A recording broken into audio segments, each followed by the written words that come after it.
Ce bulletin d'information vous est présenté par les caisses Desjardins de la région de Portneuf, qui sont fiers de mettre en valeur les initiatives des gens d'ici.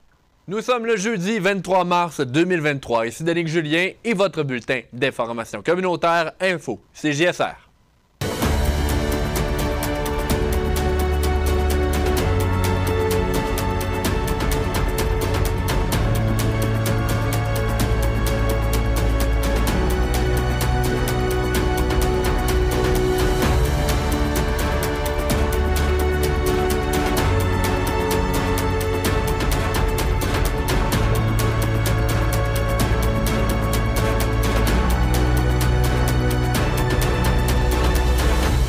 La ville de Sainte-Catherine-de-la-Jacques-Cartier souligne le départ de sa directrice du service de loisirs après 30 ans de service.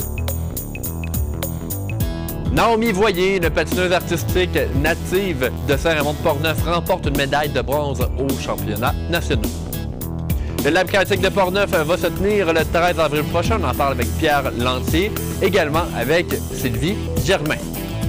Finalement, à Fossambeau-sur-le-Lac, la Chapelle du Lac offre une programmation pour la saison estivale. Bonne émission.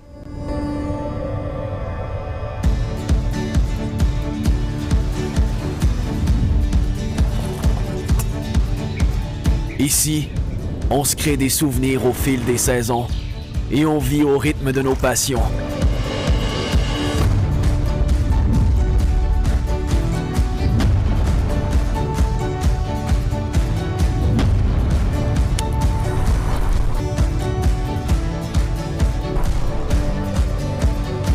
Ici, quand l'aventure nous appelle, on répond.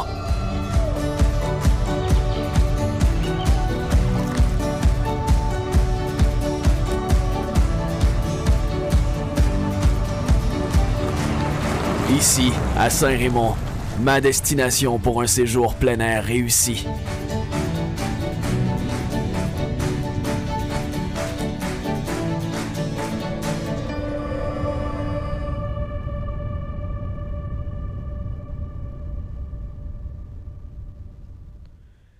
Les travaux sur la rivière Sainte-Anne ont débuté ce lundi à Saint-Raymond alors que la pelle araignée a entrepris son travail de création de chenilles sur la rivière. Les travaux ont débuté à l'embouchure de la rivière Bras du Nord et du pont de fer. Le travail de la pelle consiste à creuser un chenail de 3 mètres de largeur au centre de la rivière. La ville rappelle qu'il s'agit d'une mesure de prévention des inondations ayant pour objectif de faciliter l'écoulement de l'eau lors de la fonte de glace lors du printemps.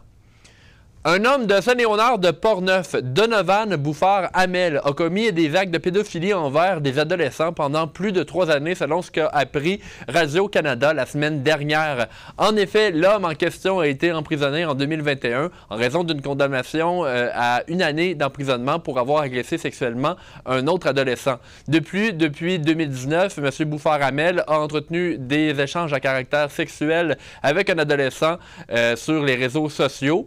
2 jours après sa remise en liberté, l'homme a repris contact avec cet adolescent en lui faisant parvenir 11 vidéos à caractère sexuel où il apparaît avec un autre homme. C'est la mère de l'adolescent qui a contacté la police en février 2022 lors de la découverte des conversations sur le compte Messenger de son fils. La Sûreté du Québec a par la suite procédé à l'arrestation de Donovan Bouffard-Hamel après avoir procédé à une cyber-infiltration. Le pédophile a par la suite admis ses gestes en parlant de ses problèmes de consommation. Donovan Bouffard-Hamel est détenu pendant le processus judiciaire. Parlons maintenant de sport. Une patineuse artistique native de Saint-Raymond-de-Portneuf a remporté une médaille de bronze dans la catégorie adulte maître moins de 35 ans aux championnats provinciaux. 14 athlètes ont compétitionné lors de cet événement et le club de patinage artistique de Saint-Raymond a félicité Naomi Voyer ainsi que son entraîneuse Marilyn Rochelot. Il sera possible de voir Mme Voyer en action lors du spectacle Vegas sur glace, samedi le 25 mars 2023 à Saint-Raymond. Naomi Voyer a récolté une note de 41,56 lors du championnat. Depuis 2021, la Chapelle du Lac de Fossambeau agit comme véritable salle de spectacle où plusieurs artistes sont invités à chaque été. Je m'y suis rendu un peu plus tôt cette semaine pour parler avec le président de la Chapelle, M. Martin Rochette. On écoute dès maintenant cette entrevue. En fait, la chapelle, c'est une chapelle qui remonte qui a été construite en 1902. Il faut savoir aussi qu'elle a été dédiée vraiment au culte pendant plusieurs années, plusieurs décennies. Et au début des années 80, la chapelle a été rachetée par la ville de Fossambeau. La ville de Fossambeau a décidé de confier son administration à la corporation de la chapelle Saint-Joseph-du-Lac.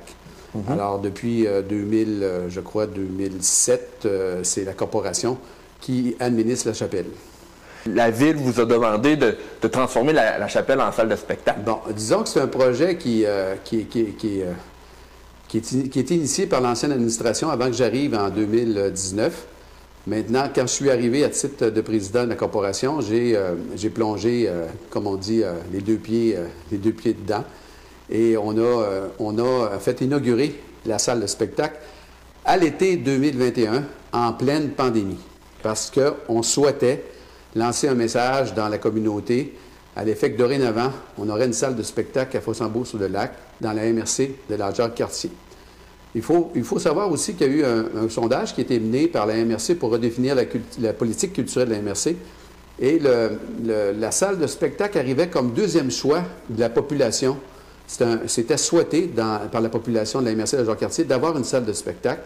Donc, ça tombait bien. On avait un projet de salle de spectacle, puis en même temps, on avait cette invitation-là qui est de la population d'aller de l'avant. Et là, bon, on est dans la chapelle en ce moment, mais il y a aussi une annexe là, juste à côté où on a les toilettes, on a le bar, on a la salle d'accueil. C'était important là, pour le projet. Tout à fait. Alors j'aimerais profiter de l'occasion pour remercier la Ville de Fossambeau. Grâce au Fonds patrimonial et environnement, la Ville a accepté de construire un pavillon de service attenant à la salle de spectacle, de telle sorte qu'on puisse avoir tous les attributs qu'on reconnaît d'une salle de spectacle, un hall d'entrée, un bar, des toilettes, comme vous avez dit, qui sont conformes, avec un espace aussi, une loge pour les artistes, puis un espace cuisine parce qu'on peut accueillir aussi, on fait encore des mariages pendant l'été, il y a encore des événements qui nécessitent qu'on puisse avoir un espace cuisine. Alors, on a mis au point cet espace-là, ce pavillon de service-là, vraiment pour venir appuyer, en fait, nos visées concernant la salle de spectacle. Donc, il y a les salles de spectacle, bien, en fait, il y a les spectacles, mais il y a aussi des mariages. J'imagine que vous avez, au sein de la corporation, des bénévoles qui vous aident là, à faire ce travail-là. Oui, parce qu'une salle de spectacle, on ne pourrait pas, il serait impossible d'avoir lancé cette salle de spectacle-là sans la part des bénévoles. Il y a 8 bénévoles sur le conseil d'administration de la chapelle, puis il y en a une vingtaine qui viennent s'ajouter l'été. Alors, c'est des gens qui sont proposés à l'accueil, qui travaillent au bar, qui travaillent à l'organisation de la salle, qui sont là pour tous les événements pendant l'été à la chapelle. Et ce qui fait en sorte qu'on n'a pas de coût fixe comme tel à assumer, parce qu'il faut savoir que faire venir des artistes, il y a des coûts associés à ça. Puis on n'a pas une salle qui est tellement grande. On a une salle qui permet une certaine intimité avec des artistes qui viennent s'y produire. On a une acoustique aussi exceptionnelle. Alors, c'est un endroit à découvrir. Moi, comme je dis depuis quelque temps, c'est le secret le mieux gardé dans la région. Alors, disons que ça l'était, mais ça l'est de moins en moins parce que vraiment, les spectacles qui sont réalisés, qui sont produits chaque été, vraiment, la population en est très fière et participe beaucoup au spectacle. On a fait salle-comble pratiquement les 8 spectacles qu'on avait l'été dernier. On a fait salle-comble dans tous les spectacles. Alors, c'est pour montrer comment cette salle de spectacle répond à un besoin dans la MRC. Parlons maintenant de cette saison de l'été 2023. On regarde la programmation, il y a des noms, les deux frères, Brigitte Boisjoli, c'est quand même des noms qui ont une certaine renommée au Québec. Comment on fait pour aller chercher des noms comme ça? Oui, alors c'est sûr qu'il faut faire des téléphones, il faut appeler les gérants d'artistes. On rentre en concurrence avec les grands festivals durant l'été. Alors ça, c'est une dimension à laquelle il faut tenir compte. Mais on réussit quand même à faire valoir les aspects qui caractérisent notre salle. C'est une petite salle. Il y a beaucoup d'artistes qui aiment se produire dans des petites salles. C'est le cas, entre autres, de Louis-Jean Cormier qui va faire l'ouverture de la saison le 26 mai prochain. Alors, c'est intéressant. On a un artiste de renom comme Louis-Jean Cormier. Il sera suivi de Florence K le 9 juin. Et vous avez nommé tantôt Brigitte Boisjoli, je pourrais en nommer plusieurs autres. On va avoir 2 concerts classiques cette année à La Chapelle, le Quatuor Saguenay, un groupe de musique classique de renommée internationale. On va voir aussi l'Ensemble Renouveau. Alors, c'est 2 concerts classiques qu'on produit cet été à La Chapelle. Et on va voir aussi des têtes d'affiche de la chanson québécoise. Alors, on pense à Michel Pagliaro, on pense aux 2 frères, on pense à Luce Dufault, qui va être sur la scène extérieure de La Chapelle pour notre spectacle bénéfice, parce qu'on a une belle scène ici, en façade de La Chapelle, pendant l'été. Alors, on va avoir aussi un gros happening d'artistes émergents. Alors, ce sont des jeunes qui ont travaillé, ils ont la caractéristique d'avoir travaillé dans des différents clubs nautiques autour du lac Saint-Joseph. Maintenant, plusieurs d'entre eux, bien, ce ne sont pas plusieurs, mais certains font de la musique. Alors, on a décidé de faire un gros happening. Alors, ça va se tenir le samedi 5 août, en avant encore sur la scène extérieure. Alors, ils vont se produire en alternance, là. Et on s'attend à attirer une nouvelle clientèle, parce que c'est une clientèle de jeunes. On va faire connaître aussi La Chapelle un public plus jeune. Parce que, puis en même temps, ça nous permet aussi d'amener des artistes émergents ici à La Chapelle. Alors, c'est une façon de faire un certain équilibre entre des artistes, bien sûr, qui sont bien établis au Québec, mais aussi de faire connaître des nouveaux artistes, des artistes de la relève. Puis ça fait partie un peu de notre mandat. Comme petite salle, on veut donner cet espace-là aux artistes de la relève. Et vous dites, vous avez une salle extérieure l'été, vous avez la salle intérieure. La salle intérieure, c'est combien de places environ? Ici, on peut accueillir 142 personnes. Alors, c'est pour ça que c'est intéressant. On a une proximité, c'est vraiment intimiste, hein? On a une proximité avec les artistes. Et jusqu'à maintenant, on a eu des excellents commentaires de la part des artistes qui sont venus se produire ici à La Chapelle. Et ont découvert un endroit tout à fait exceptionnel, avec une architecture aussi d'inspiration gothique. Le contact avec le public, comme j'ai assez rapproché. Le son aussi qui est exceptionnel. Alors, ça fait en sorte que de plus en plus d'artistes découvrent cette salle-là. Puis on commence à avoir des gens qui nous appellent pour faire en sorte que des artistes qui le représentent puissent se produire à La Chapelle. Bon, c'est très inspirant, ça, pour, j'imagine, les saisons à venir, là, des nouvelles comme ça. Oui, puis c'est un défi à chaque année, élaborer une programmation qui puisse satisfaire aussi le plus grand nombre. Il faut en avoir pour tous les goûts. On a on a du folk, on a un peu de rock, mais le rock, c'est surtout à l'extérieur. À l'intérieur de La Chapelle, on a plutôt des spectacles acoustiques. Souvent, les artistes se produisent en solo. Alors, ce qui donne un caractère assez particulier au type de spectacle qu'on offre à La Chapelle. Mais c'est un beau défi. Puis encore, on travaille déjà pour la programmation de 2024. On a des artistes en vue. Alors, ça s'annonce encore très grandiose pour 2024. Parce que cette année, n'oubliez pas qu'on va avoir 11 spectacles de programmés. Puis, sur les spectacles qui sont déjà en vente sur le site Le Point de Vente, il y a déjà 3 spectacles que c'est complet. Alors, on pense déjà à des supplémentaires. Alors, on voit que ça répond vraiment à un besoin. Les gens ne sont pas obligés de se déplacer à Québec pour aller voir un spectacle. Ils sont dans la région, puis ils sortent de chez eux, ils font 10 minutes d'auto, 5 minutes d'auto, puis ils arrivent ici à la salle de spectacle de la Chapelle-du-Lac. Monsieur Rochette, selon vous, en tant que président de la Chapelle, en quoi c'est important pour la population d'avoir la Chapelle de Fossambeau qui demeure animée comme ça? C'est un site patrimonial, puis je pense depuis quelques années, on essaie d'en faire un lieu de rassemblement. C'est important qu'on puisse s'occuper du patrimoine bâti dans une région donnée. Et heureusement que la Ville de Fossambeau est là pour appuyer alors la construction du pavillon de service. L'année passée, on a fait la mise en lumière de la Chapelle qui a été financée entièrement par des dons de citoyens, des dons corporatifs. On a construit une magnifique terrasse en façade de la Chapelle avec une vue sur le lac Saint-Joseph.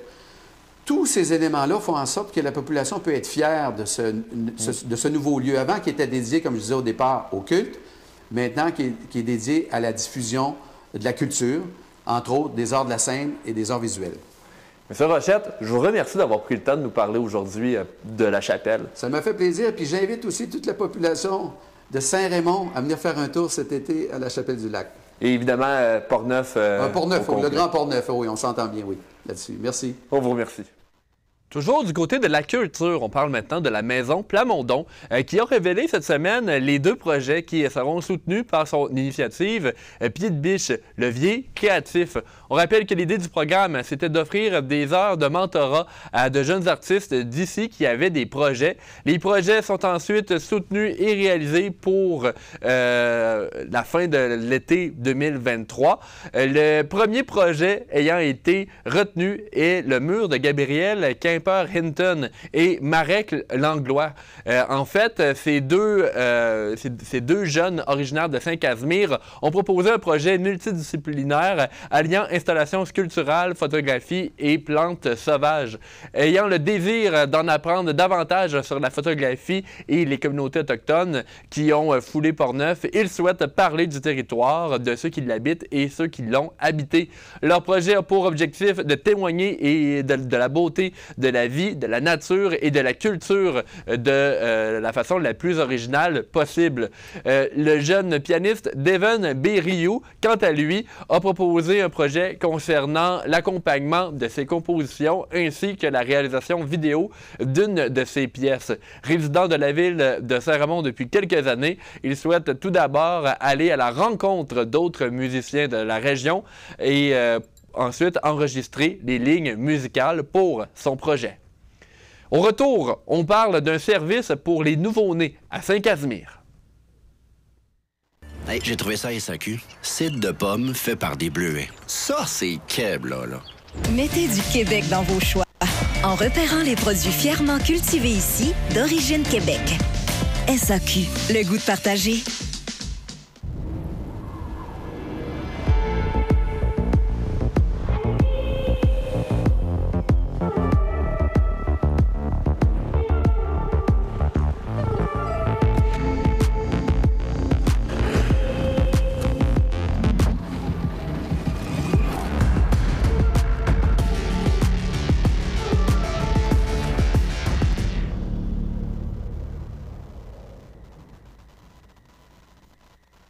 Qu'est-ce que t'as fait à l'école aujourd'hui?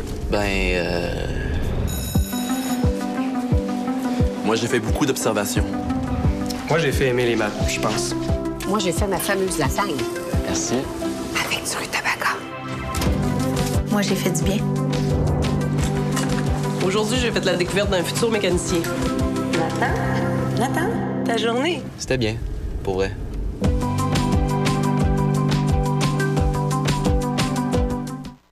Maintenant, une nouvelle qui va intéresser vraiment les futurs parents, parce qu'à Saint-Casimir, Stéphanie Coallier, éducatrice périnatale et praticienne en thalasso bébé, opère son entreprise Espace Eau Naturelle. Et ses services sont en lien avec les futurs parents, les bébés et les enfants. Charles Laviolette s'est rendu sur place cette semaine pour découvrir le fameux thalasso bébé. On écoute son reportage.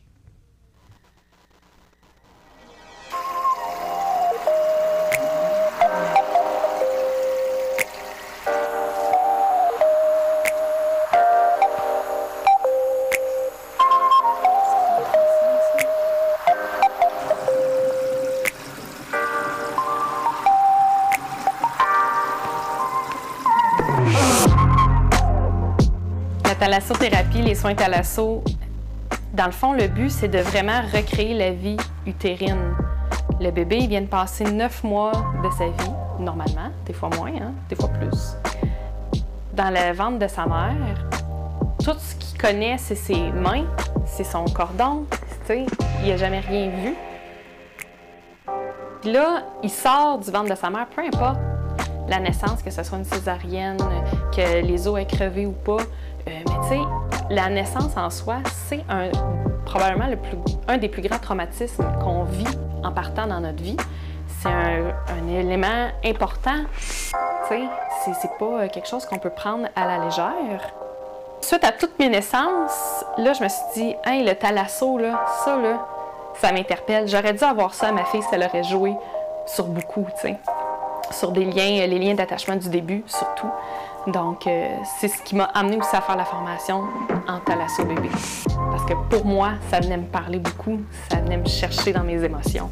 Puis je trouvais ça donc important de refaire cette étape-là, puis d'offrir ça aux gens.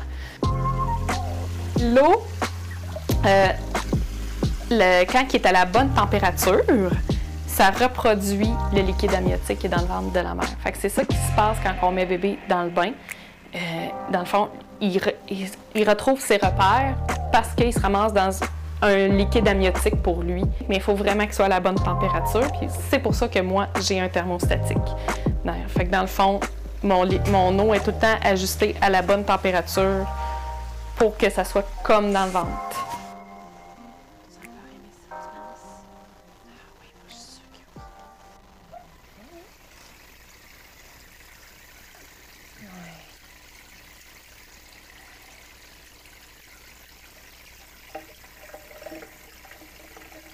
Le bébé, il est très sollicité à la naissance. Fait que c'est normal qu'il vit des tensions. C'est normal qu'il y ait des torticolis. C'est normal qu'il y ait plus de difficultés d'allaitement des fois. Fait que le fait de pouvoir refaire une partie de sa vie dans le bain, ça va aller le détendre. T'sais. Lui, il va retrouver ses repères. Il va dire « Hey, là, je suis comme là où j'ai été bien tout le long de ma vie à date. » T'sais, lui, c'est tout ce qu'il a connu. Fait que là, tu le remets dans... Puis c'est important que ça soit dans le premier mois de vie de bébé, justement parce que tu veux qu'il n'ait pas perdu son repère utérin. Tu veux qu'il reprenne sa forme, puis tu veux qu'il puisse s'abandonner complètement. Parce que plus que tu attends, plus que le bébé va être plus réveillé, va être plus stimulé, puis il ne voudra pas s'abandonner puis se détendre dans le bain. Là, il se ramasse dans son bain, l'eau chaude, pareil comme dans le ventre de maman. Puis là, automatiquement, ça va se mettre à bâiller, les bébés vont faire « Ah là, tu sais, ils se détendent, ils s'abandonnent. » Puis là, tu peux le reprendre, tu sais, tu peux le positionner comme tu veux parce que dans l'eau, tu sais, tout va bien, il se tient bien, un bébé, ça flotte. Tu le tiens, tu le manipules, tu vas aller le replacer en position fœtale. Fait que là, lui, il va faire « Ah oui, je me retrouve, là, tu sais. » Puis c'est de chercher un peu dans quelle position qu'il était, tu sais, parce qu'il y a des positions que tu vas faire que tu vas le voir, le bébé va gigoter, il va faire « Non, je suis pas bien. » Fait que là, à un moment donné, quand tu trouves la bonne position, où ce que là, il va rester puis qu'il va s'abandonner, mais là, tu sais que tu l'as eu. Puis là, tu sais que c'est exactement comme ça qu'il était dans le ventre de maman. Dans le bain, ce qui arrive aussi, c'est que, moi, je fais des petits massages. J'essaie de le détendre. Avec le jet de douche, on va faire les petits massages dans le dos, on va faire le massage dans le cou, sur la tête, là où on sent qu'il en a besoin, où ce qu'il veut être. Fait que là, je vais le voir, est-ce que sa tête, elle tourne bien des deux côtés ou il y a un blocage d'un bord. Fait qu'automatiquement, si je vois qu'il y a un blocage de l'autre côté, moi, ça me permet de dire aux parents, je sens que ça bloque, je pense qu'il faudrait que tu ailles consulter.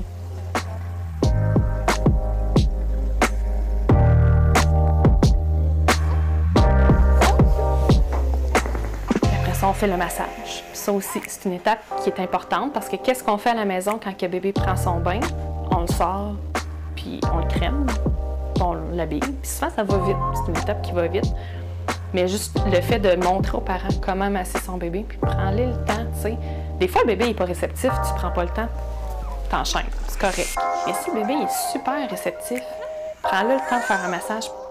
J'aime ça, faire participer les parents puis dire « Viens prendre ton bébé dans le bain » parce qu'il y en a qui sont pas tant à l'aise de donner le bain à leur bébé, surtout quand c'est des premiers. Fait que viens prendre ton bébé dans le bain. Moi, je suis là à côté de toi, je t'abandonne pas. Puis vas-y, fais-le. Puis là, des fois, il se risque à faire le plongeon, il l'emmène dans la douche. Puis là, il voit qu'est-ce que le bébé fait, puis comment il est bien. Puis là, ils font comme « Hey, c'est cool, là, tu sais. Nous, il fait pas ça à la maison, là. » Puis après ça, ils le reproduisent à la maison. Puis ils se sentent bons. Ça augmente le sentiment de compétence parentale. Puis ça, ça veut dire que j'ai une mission réussie rendue là, tu sais.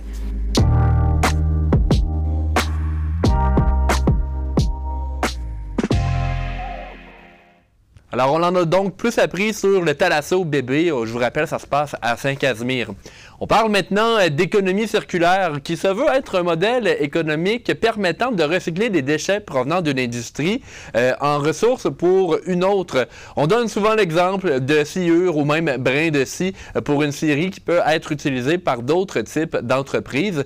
Dans Portneuf, des initiatives sont en marche pour favoriser ce type d'économie. On en parle avec Étienne Bourré-Denis, conseiller aux entreprises de la SADC de Portneuf. Bonjour, M. Bourré-Denis. Bonjour, bonjour. On parle aujourd'hui d'économie circulaire. Ça s'adresse vraiment aux entreprises. Et qu'est-ce que c'est en soi l'économie circulaire? En gros, il y a l'économie circulaire. Le modèle économique qu'on a est beaucoup linéaire. C'est-à-dire on extrait des ressources, on transforme, on vend des ressources, puis à la limite, on dispose des déchets beaucoup à la fin.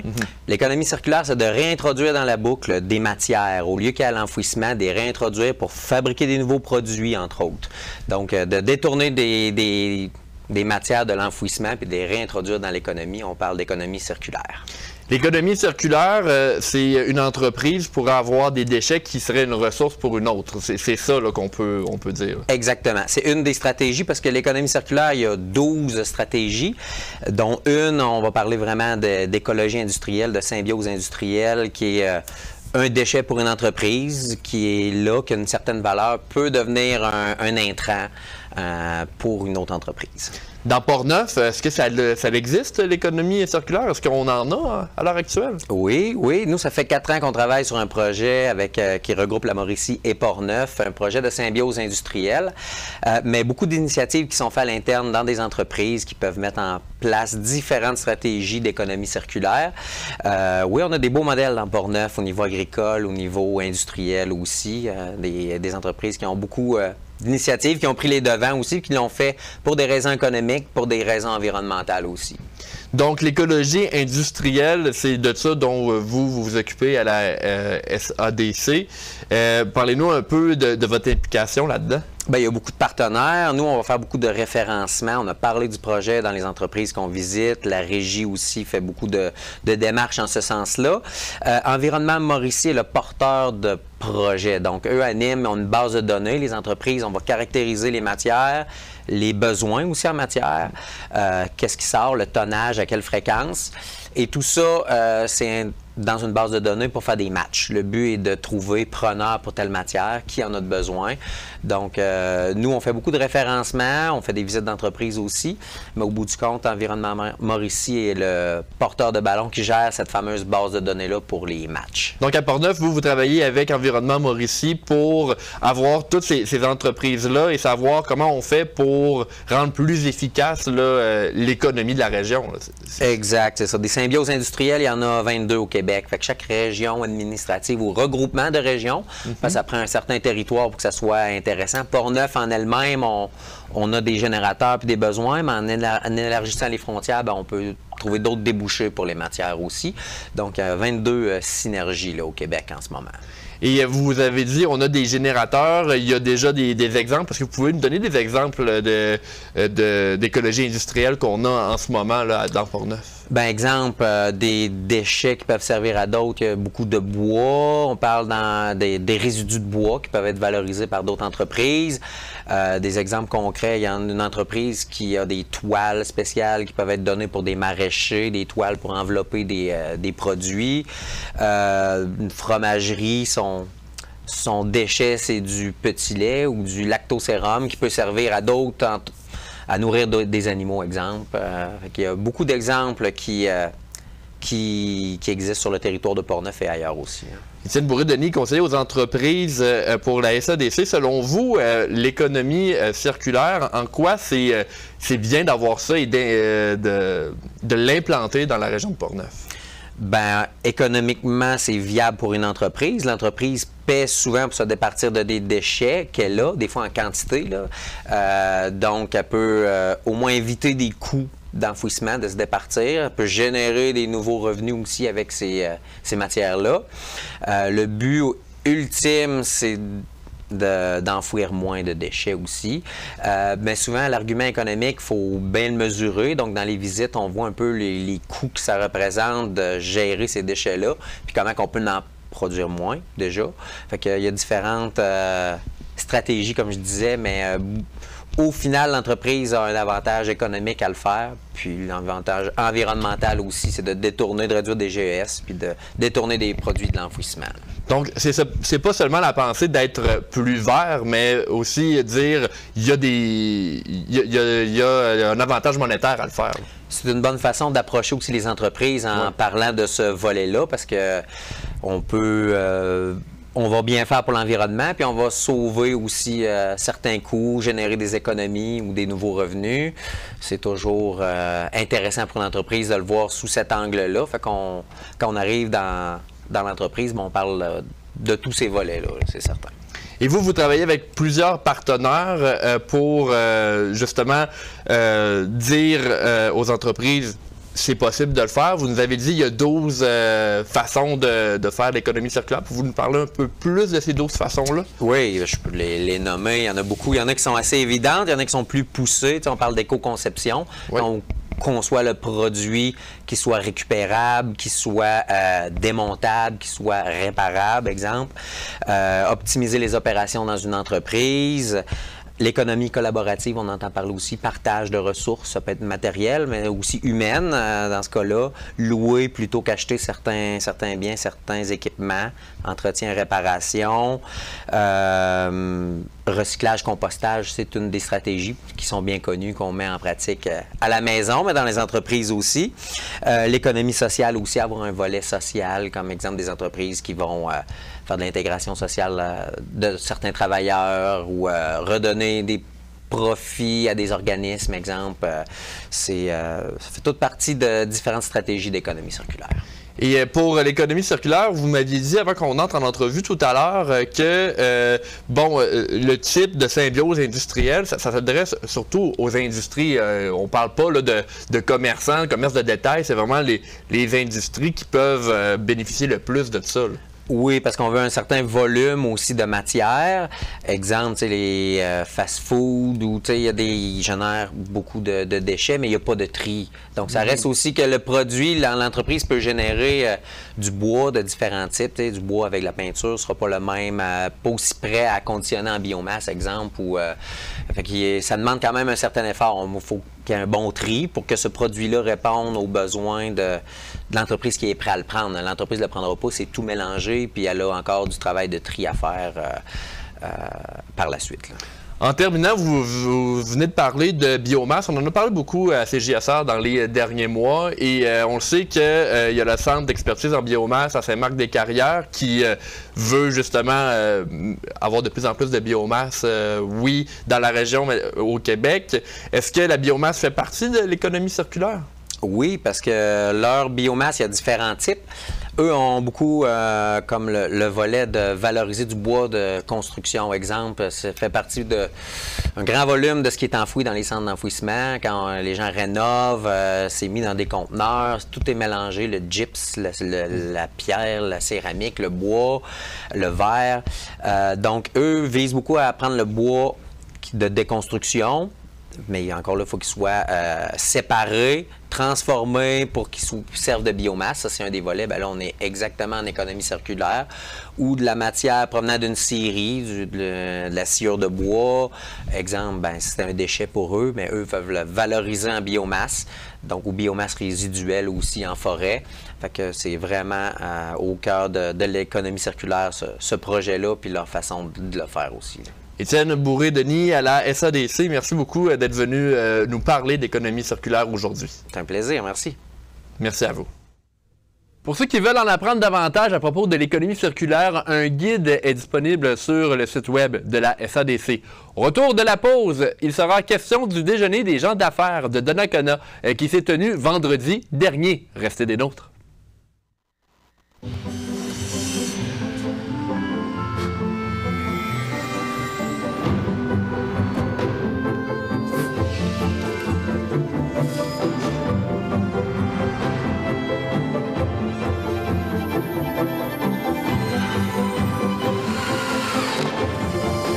Incontournable, indispensable, inestimable. La formation professionnelle, ça vaut de l'or. Un gin aux accents du Sud distillé sur la Côte-Nord. C'est donc bien exotique. Mettez du Québec dans vos choix en repérant les produits fièrement distillés et préparés au Québec. SAQ, le goût de partager. Travaillerais-tu plus pour elle? Ou pour elle? Deviens éducatrice ou éducateur de la petite enfance. Et découvre un métier qui fait grandir. Plus de 150 gens d'affaires de Donnacona se sont réunis vendredi, le 17 mars dernier, pour parler de tout ce qui touche la ville. Plusieurs dossiers ont été abordés, comme les changements qui vont être apportés aux égouts. Aubert Tremblay était sur place. On a une planification stratégique. Je passe quand même rapidement là-dessus, mais on vous en parle à chaque année. On va vous montrer l'évolution. 2023 sera une grosse année d'investissement pour Donnacona. Tout est budgété. Il n'y aura pas de sursaut de taxes pour nos citoyens, loin de là. Donc, c'est la 4e année cette année. Le projet le plus important concerne les égouts. Plus de 24 millions de dollars, financés à 70 % par le gouvernement du Québec. La ville a grandi. On a de plus en plus de résidents. Nos bassins sont pratiquement à pleine capacité présentement. Alors, c'est ça la raison de l'investissement qui va se passer dans... cet automne, les travaux vont commencer pour les bassins aérés. Le problème, c'est que lors de fortes pluies, les bassins peuvent déborder et contaminer le fleuve. Il fallait éviter ça. Si on ne le faisait pas, on avait une restriction du côté du développement de la ville. Ça, c'est un. Deux, bien, c'est ça, du côté de l'environnement, bien, on s'aurait fait taper ses doigts, là, je pourrais dire. On aménagera d'abord des réservoirs souterrains qui serviront de tampons. Ils absorberont les grands coups d'eau pour approvisionner de façon régulière les bassins de décantation. Mais juste pour vous donner une idée, la grosseur du réservoir, c'est l'équivalent d'environ 3 maisons, 3 bungalows souterrains. On améliorera aussi le processus de traitement des eaux pour le rendre plus efficace. Il va y avoir un autre bâtiment qui va être comme une usine de filtration, mais pour nos eaux usées. Donc, évidemment, le bâtiment va prendre un petit peu plus d'expansion que ça dans ce secteur-là. Réaménagement des sentiers dans ce coin-là, mais vous allez voir ça apparaître. Là. Karen est activement là-dessus avec son équipe. Enfin, à chaque nouvelle réfection de rue, on installe 2 systèmes de tuyaux. L'eau de pluie ira directement au fleuve ou à la rivière, au lieu d'aller gonfler les étangs d'épuration. C'est depuis seulement 2020 qu'on sépare nos deux systèmes. Alors, les derniers qu'on a fait de la rue Sainte-Anne, comme mentionné, eux sont séparés. Les prochains, qui sont Royer-Rochon, Sainte-Marie et autres, eux sont séparés. Là, en 2025, c'est Notre-Dame à partir du poste des pompiers jusqu'à l'église aux Écureuils qui est refait. Lui ici, il va être séparé également. Tous nos prochains, ils sont tous séparés. Par ailleurs, la caserne de pompiers sera démolie. On en bâtira une plus moderne exactement au même endroit. Un projet cette fois de 7 millions, payé à 75 % par le gouvernement du Québec. La ville veut aussi agrandir le parc industriel à même la terre agricole juste à côté. Mais il faut d'abord obtenir l'autorisation de la Commission de protection du territoire agricole. Mais on fait ça pas pour des projets qu'on va voir on va faire ça, on va en avoir besoin dans 15, 20 ou 30 ans. On a besoin maintenant. La demande est là. Puis, si on réussit à dézoner la partie qu'on a demandée, j'en ai 75 % de la superficie que je pourrais vendre demain matin. Sur le terrain de l'ancienne usine de pâte et papier, un quartier devrait bientôt voir le jour. Ça va être du résidentiel, mais ça va être de haute densité. Un promoteur s'est montré intéressé, mais il doit faire décontaminer le terrain à ses frais et respecter certaines exigences de la ville. Tout ce qui est bande riveraine, on parle le fleuve, la rivière Jacques-Cartier, demeure la propriété de la ville de Donnacona. Il n'y a pas personne qui va s'approprier la bande riveraine. Puis ça, le promoteur, il est totalement d'accord avec ça. C'était une des conditions pour que le projet puisse avancer. On veut redonner l'accès aux citoyens de la ville, justement que ce soit la rivière Jacques-Cartier ou le fleuve, ça leur appartient à eux et non aux propriétaires du terrain. À tous les citoyens de la ville. À tous les citoyens de la ville. Quant au fameux projet d'usine de Microsoft, tout devrait se conclure très bientôt. Tout est prévu. On a regardé la pression d'eau qui s'en allait là, tout a été évalué, les dérogations mineures, la hauteur des clôtures de sécurité, les emplacements des stationnements, puis là on est rendu où sont plantés les arbres, comme vous dites. Les entrées électriques, c'est 2 entrées électriques souterraines. Oui. Parce que si le courant est coupé, on a un deuxième qui peut arriver. Ils pensent à tout. Oui. Vraiment à tout. Oui. La fibre optique, elle va partir de Donnacona, elle s'en va à Cap-Santé, elle s'en va à Saint-Basile, elle va rejoindre la traite de chemin de fer, puis elle s'en va à Saint-Augustin. C'est plus de 200 km de fibre optique qui vont installer. On aurait aimé vous projeter qu'est-ce que ça va rassembler à quoi, mais on n'a pas encore d'autorisation, mais c'est dans l'avenir très rapproché, je pourrais dire. Aubert Tremblay pour CJSR. Toujours lors de ce déjeuner à Donnacona, la Ville en a profité également pour présenter les nouveaux membres de son équipe municipale. Premièrement, la Ville a présenté son nouveau directeur incendie qui est en activité depuis le mois de novembre. Il s'agit de M. Claude Langlois. M. Langlois était pompier à Donnacona depuis plusieurs années, en plus d'être directeur d'une régie intermunicipale en Mauricie. Ensuite, la Ville a présenté son nouveau responsable du service des loisirs, que l'on connaît également pour son implication au sein de la Ville de Saint-Marc-des-Carrières. Il s'agit de M. Sylvain Morissette. Finalement, Sylvain Germain, le directeur général de la Ville de Donnacona, nous a mis au courant de l'embauche de Mme Valérie Vallière, qui est dorénavant la nouvelle responsable aux communications à Donnacona. Ce printemps, l'organisme Culture et patrimoine de Deschambault-Grondines va souligner ses 50 années d'existence, alors que dans les années 70, un groupe de citoyens engagés dans la sauvegarde des édifices patrimoniaux de Deschambault avait fondé la Société du Vieux Presbytère, ainsi que la Corporation du Moulin de la Chevrotière.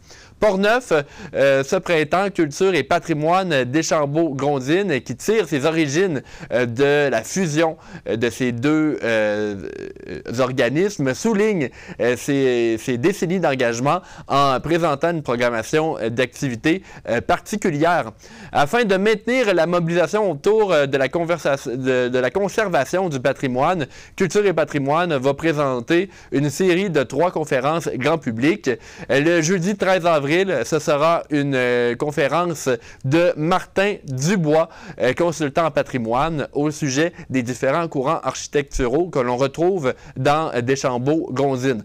Le 27 avril, une conférence de Donald Vézina, directeur général retraité, fera la conférence sur l'importance des couleurs et de l'ornementation des maisons patrimoniales pour la municipalité. Et une 3e conférence va porter sur le patrimoine religieux et les enjeux climatiques.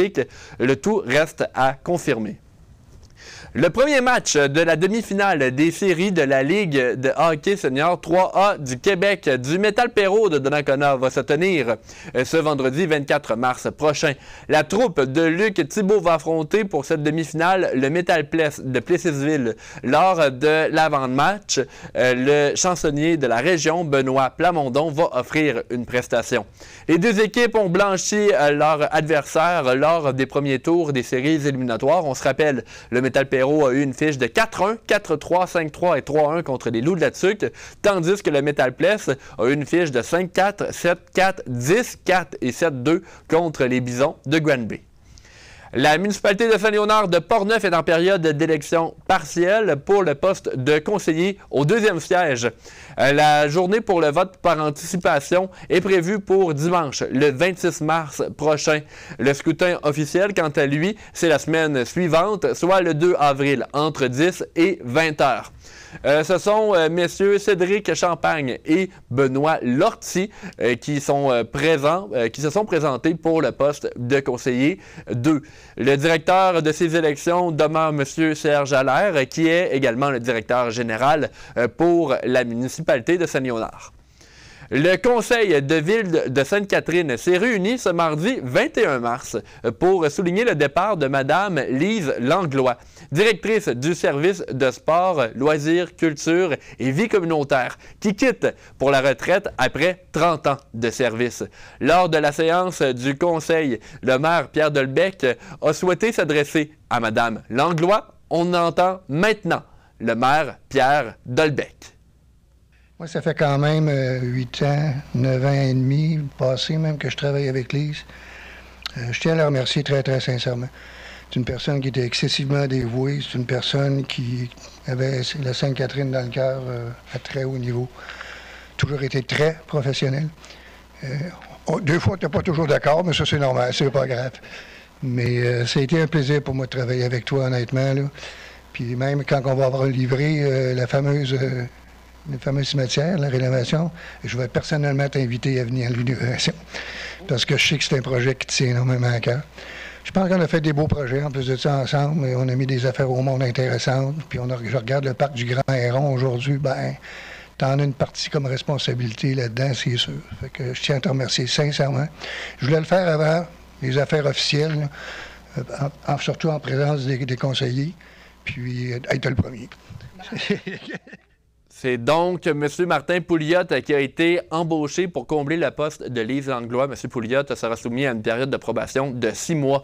La ville de Sainte-Catherine a profité également de l'Assemblée extraordinaire de mardi dernier pour annoncer la création d'un poste de directeur adjoint au service sport, loisirs, culture et vie communautaire. On retourne maintenant dans le passé, et plus précisément en 1956, oui, parce que c'était à cette année que M. Henri Baudou traversait l'Atlantique. Maintenant âgé de 96 ans, M. Baudou s'est vu remettre la médaille de l'Assemblée nationale par le député de Portneuf, Vincent Caron. Afin de souligner cette aventure extraordinaire, la médaille a été remise à M. Louis Hardy, qu'on voit maintenant, un ami de M. Baudou.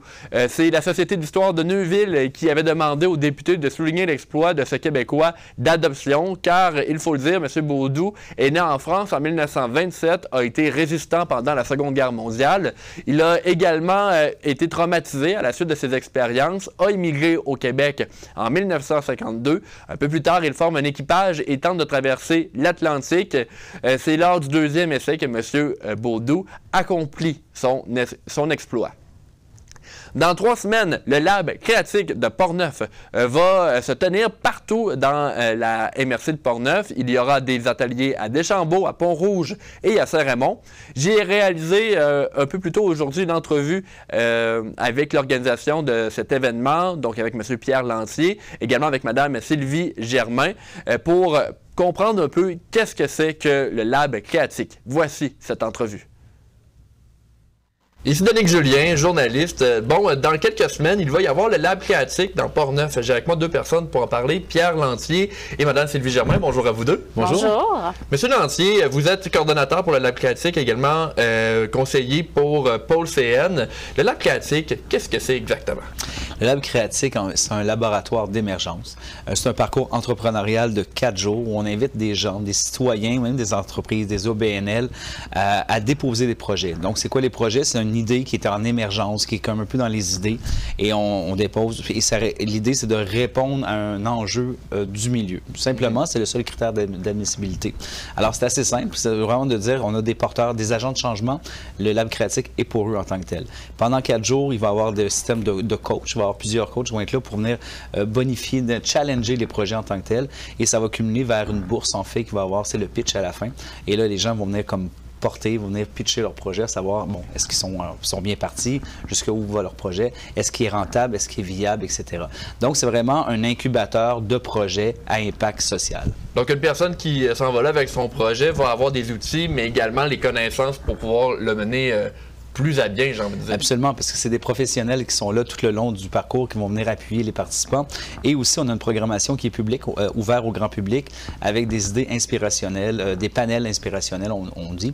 Alors, il y a des gens de Rimouski, du Saguenay, de l'Estrie, un peu partout au Québec, qui vont venir dire, bien, chez nous, on a fait ça, ça a fonctionné. Donc, on est venu vous inspirer à travers notre manière de faire les choses. Donc, ça va inspirer autant les participants, mais aussi le grand public en tant que tel. On commence le 13 avril, c'est pour quelques jours ensuite. Et il y a encore un peu de temps pour s'inscrire, j'imagine. Absolument.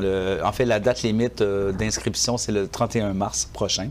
À ce jour, on est rendu à 21 projets qui ont été déposés et 32 personnes en fait inscrites. Nous, on vise 25 projets, 50 personnes. Alors, il y a encore de l'espace. Et puis, on ne veut pas nécessairement aller plus grand que ça parce que finalement, c'est quand même énormément. Hein? C'est 30 projets, éventuellement 25 projets qui sont multisectoriels. Ça va dans tous les sens. Mais en même temps, il y a vraiment le filet de sécurité pour bien amener les projets jusqu'à maturité.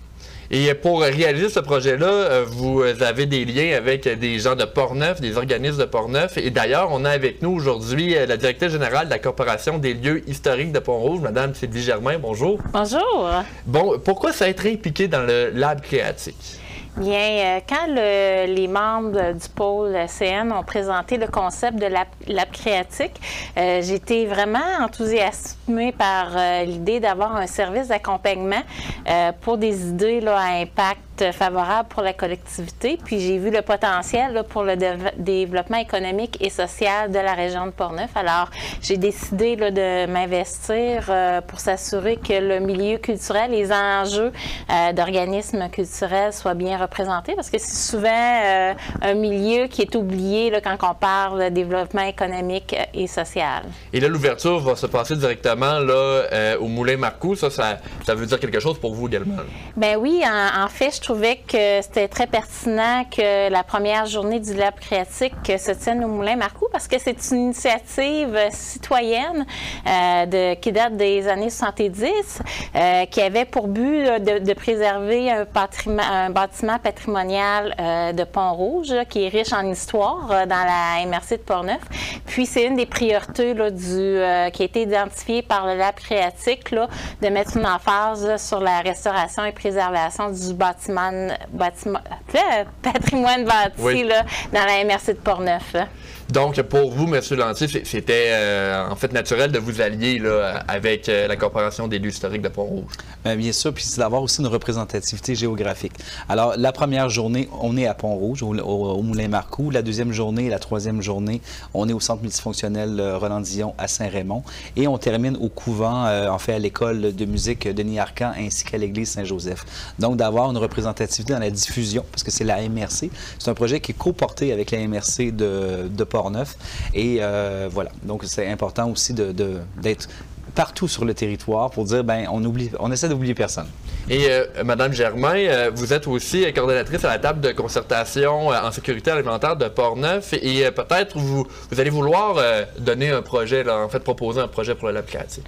Oui, en effet, on avait une idée de projet de longue date qui avait été identifiée là, dans le plan stratégique de la table de concertation en sécurité alimentaire.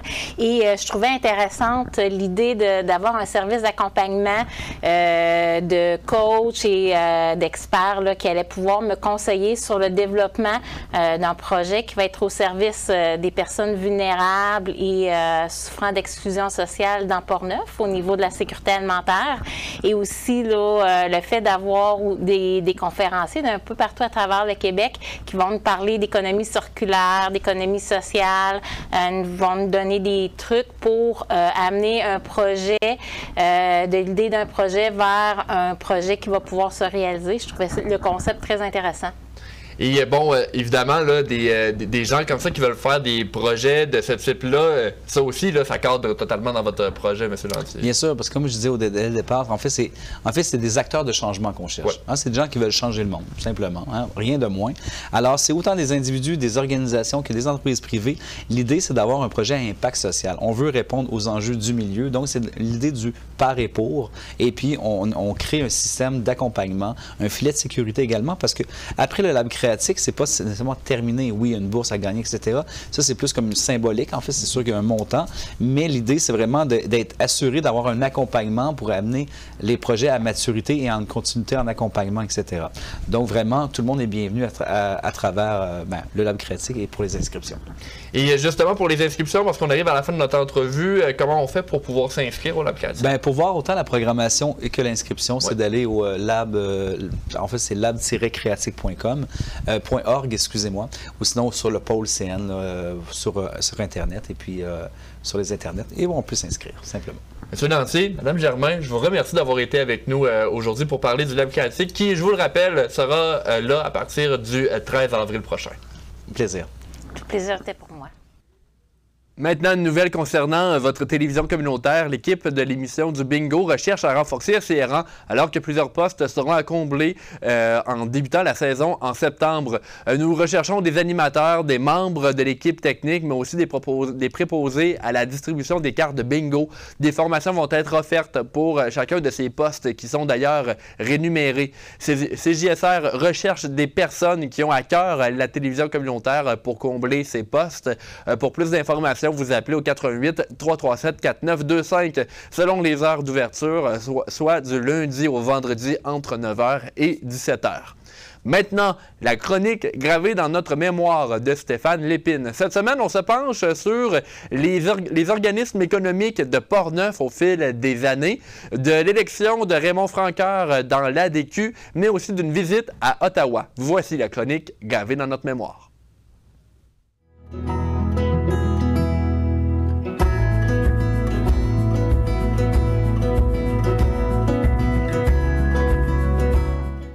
On est rendu maintenant au 23 mars, mon cher Danick. On va être un petit peu plus politique ce coup-ci. On va commencer par de l'économie, par exemple. La première, il faut que je te mentionne que on va faire un historique là, rapide, là, mais au niveau économique, les organismes économiques régionaux ont beaucoup changé de nom au fil des ans. Au début, il y avait 2 organismes. OK? Il y avait l'OTP, il me semble, qui est le touristique, et la SEEP, qui était la Société d'expansion économique. Ces deux-là ont fusionné. Ça a fait la SRDP, OK? Qui était un organisme économique qui était parrainé par la MRC. Et par la suite, ça s'est en allé en CLD, Centre local de développement. Et maintenant, tout ça s'est intégré dans la MRC. Alors, c'est un petit peu compliqué, là, mais effectivement, c'est à cette époque-là qu'on s'est rendu compte que c'était important, les organismes économiques, et qu'il fallait que ces organismes-là s'impliquent dans le milieu pour aider, ne serait-ce qu'à partir des entreprises, à aider certains secteurs d'activité comme le tourisme, la culture, l'agroalimentaire, qui est maintenant un créneau important de la MRC. Alors, c'est là que ça a tout commencé en 98. Ça fait quand même un bout qu'on parle de ça. Hein? 25 ans. Oui, effectivement.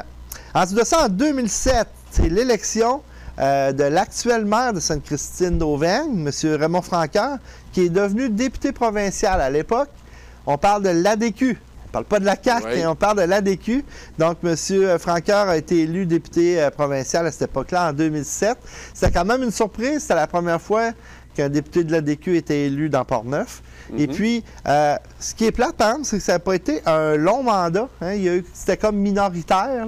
Donc, c'est ça. Alors, c'était un autre député qui est arrivé par la suite. Si ma mémoire est bonne, c'était Michel Matt. Mais sous toute réserve. Hein? On va voir sur Wikipédia. Là. Je ne l'avais pas mentionné.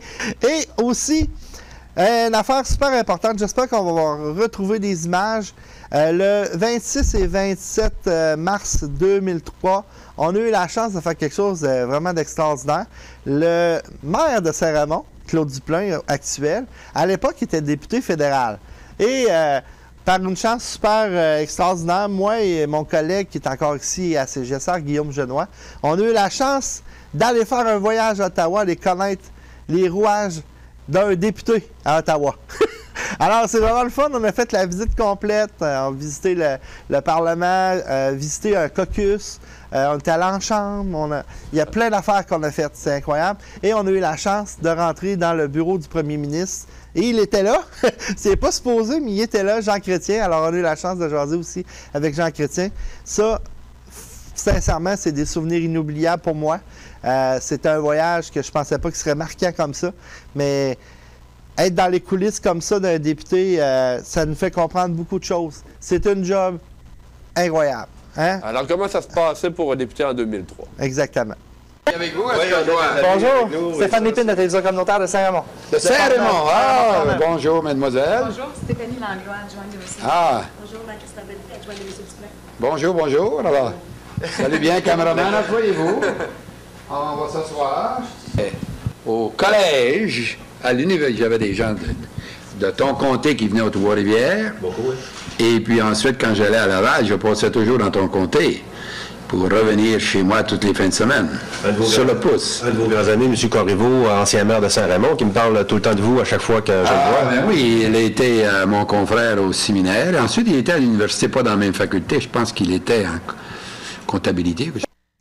La semaine dernière, notre collaborateur Samuel Gendron, que vous connaissez pour les émissions Chasse et pêche dans la peau, était au salon plein air Chasse et pêche de Québec pour donner des conférences. Évidemment, des images de CJSR ont été présentées aux amateurs de chasse et pêche. Voici un extrait des conférences de Samuel Gendron. Super important, c'est facile, mais pratiquez-le. Pourquoi? Parce que si vous ne le pratiquez pas, vous êtes mal ajusté, vous allez faire votre lancer. Le barillet au centre, lui, il est libre. C'est pas comme un moulinet ouvert. Là. Ça va se mettre à tourner extrêmement vite sur les rings. Là, il y en a sûrement, j'en vois qui rit, là. Il va me sortir une perruque qu'on appelle. Ça tourne, puis le fil, pouf!